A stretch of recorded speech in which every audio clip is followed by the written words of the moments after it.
Hey, what's up, everybody? This is Charles Advance. I want to welcome you guys to another episode of the DREAMERSPRO show, where we cover everything from sports, hot topics, classic debates, entertainment. When we give you guys a fresh perspective on things and how we see them. And yo,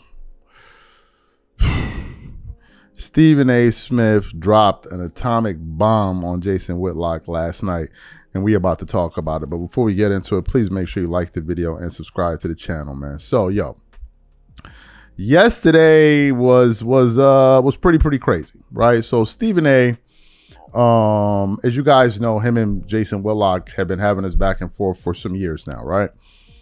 And I used to be a fan of Stephen A. Smith for a long time, but then some of the things he's been doing over the last few years to make me a fan of his. Although at times I've defended him, like especially with that situation with Malika Andrews when she tried to, do all of that nonsense with the guy. But recently, Jason Whitlock went on Cam Newton's show, and there was a point where Cam Newton was essentially like, "Yo, what's the issue with Stephen A. Smith? Like, what is your issue?" And Jason Whitlock began to kind of explain the problem that he had with Stephen A. Smith. So little did I know that Stephen A. Smith was preparing to launch a response attack, whatever the hell you want to call it, towards Jason Whitlock. So I was going through the internet yesterday and I saw a thumbnail from Stephen A. Smith's channel, and it says, "You keep losing to me," right? And it says, "It's personal." So I click on the video, and the video itself is 35 minutes long. And I begin to watch it. And let me tell y'all something, man. Stephen A. Smith got in his ass, bro. He got in his ass for real. It was gruesome. It was absolutely gruesome. But before we even get into this joint right here, today's video is brought to you by sponsor PrizePicks. All right, guys, it's that time of the year. The playoff push is on. Tournament hoops are in full swing. And there's no better way to cash in if you're right on all the clutch buckets and slam dunks than PrizePicks, where it's always good to be right. I finally jumped into their Team Picks feature, and I have no idea why I waited this long. First time I tried it, I was picking game winners and totals on basketball, and I actually came out right on my first one. But even more than that, watching the game just hits different. Every bucket, every run, every late game stop actually meant something. And here's what makes it even better. It's not just individual games. On PrizePicks, you can pick who cuts down the nets, who wins the whole thing, who takes home the MVP, tournament, playoffs, even the international baseball tournament. You can call your own shot on all of it and cash in if you're right. Team Picks are live right now in 35 states. That's California, Texas, Georgia, Washington, and more, all in the same PrizePicks app you already know. Download the PrizePicks apps today and pick your first game winner, spread, or total as the playoff push rolls on, and get $50 in daily fantasy lineups when you play your first $5 lineup when you use code CLNS. That's code CLNS to get $50 in daily fantasy lineups when you play your first $5 lineup. PrizePicks is good to be right. All right, cool. So what we want to do is want to play the video of Stephen A. Smith putting belt to ass, and then there was a part where he was like, "We're going to do a GoFundMe," and I'm like, yo, you got to be kidding me right now. He walling him up right now. So for those of you who didn't see this, we want to play it for you now, and then we're going to come back and react to it. Take a listen to Stephen A. Smith going to work here on Jason Whitlock. Take a look at this here.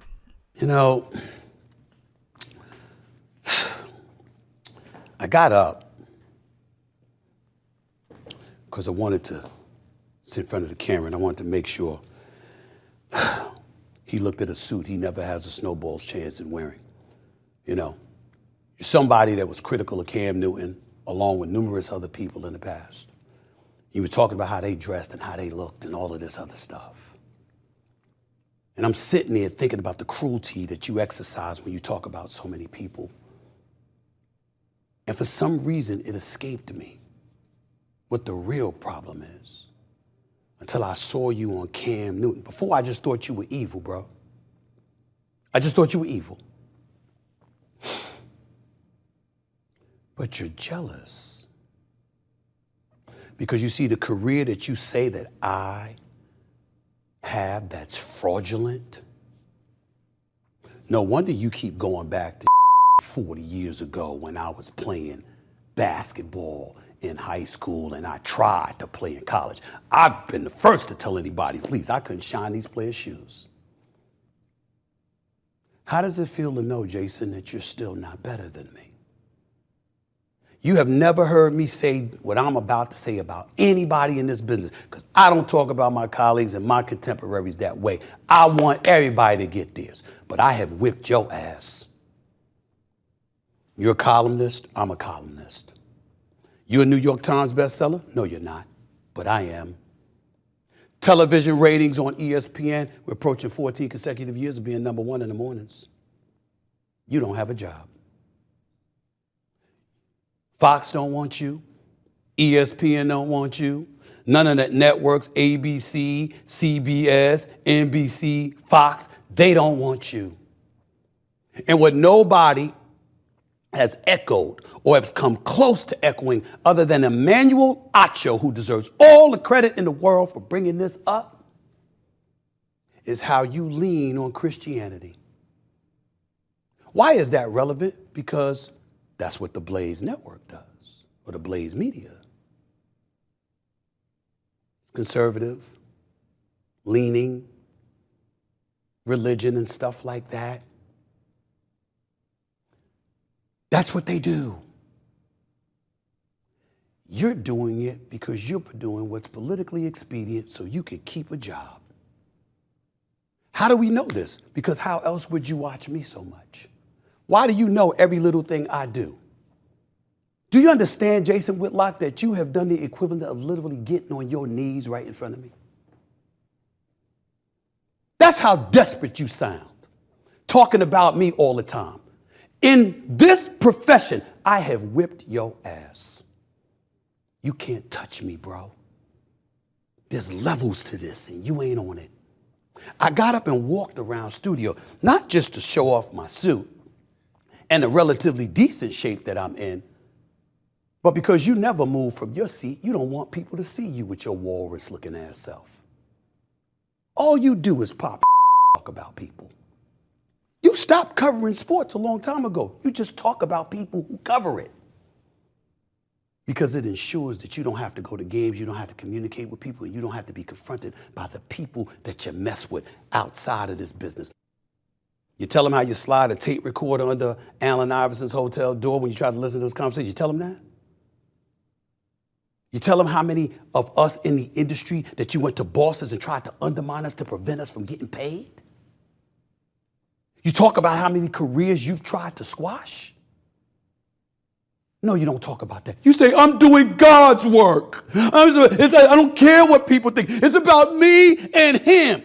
You must have been really messed up to be so fixated on God at this point in time in your life because you know the damage you tried to do to other people. Somewhere along the way, you know what I'm contemplating doing, Jason? I haven't made a decision yet. But I'm thinking about starting a GoFundMe account for you. Because clearly you're that desperate. That's why you talk about me so much. Look at your numbers when you're talking about me and look at your numbers when you don't. I keep you relevant. That's perhaps the worst insult of it all.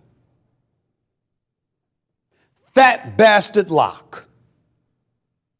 That's the title of the GoFundMe account. Fat Bastard Lock.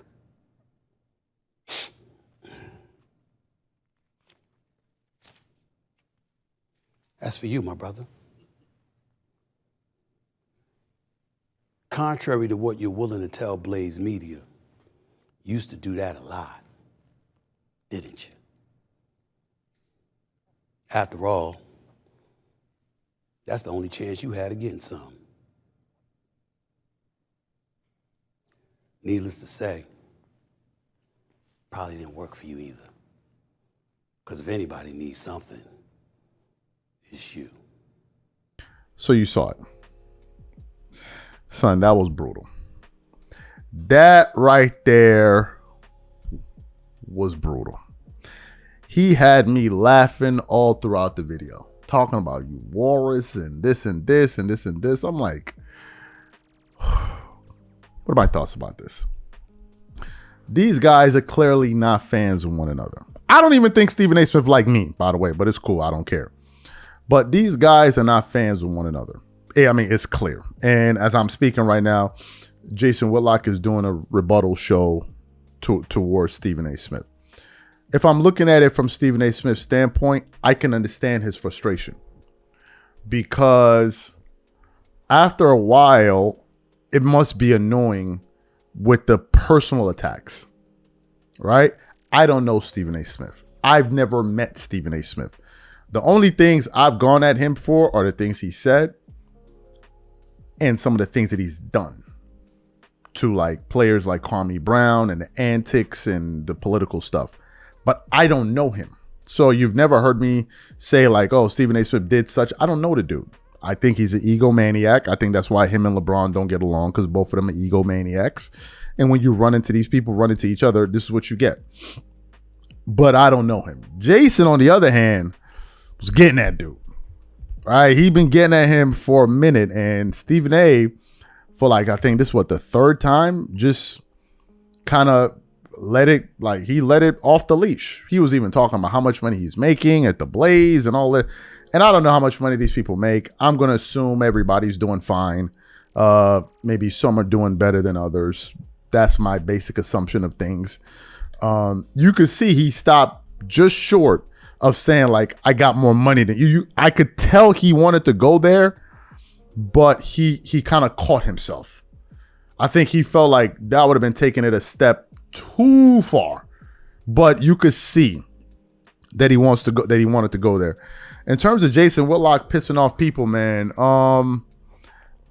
I guess it's a reputation he has. I guess, I don't know the issue with him and Chris Broussard. I don't know any behind the scenes stories of that. I do know the episode that they had on, I think Speak for Yourself at the time.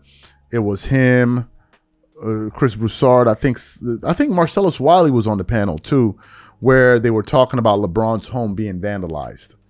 And they got into this kind of heated back and forth, but that's as far as I know. I don't know what goes on behind the scenes.